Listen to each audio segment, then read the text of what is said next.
چاہتی ہے، اہل سنت کا قتل عام کرنا چاہتی ہے، اہل سنت کے گلے کو کاٹنا چاہتی ہے۔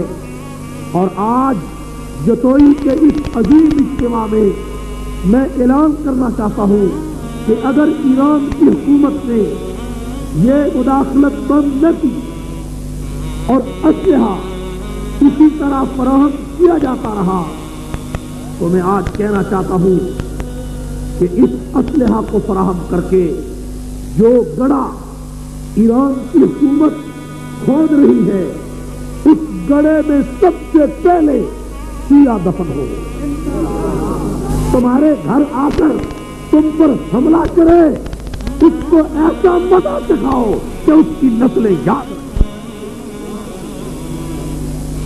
اس کے لیے تیار ہو؟ تیار ہو؟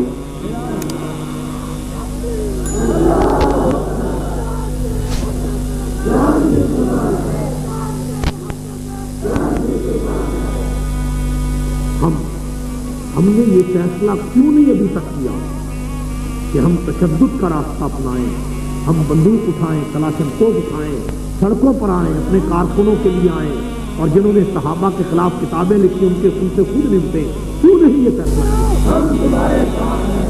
ہم نے آج تک یہ نہیں سوچا کہ ہم نے کلاشن کوف کے ذریعے اپنے دشمن کو زیر و زبر کرنا، ہم نے آج تک ایسا کوئی فیصلہ نہیں، اور سپاہی صحابہ کی کسی میٹنگ کسی پروگرام میں آج تک تشدد کی پالیسی کی حمایت نہیں کی۔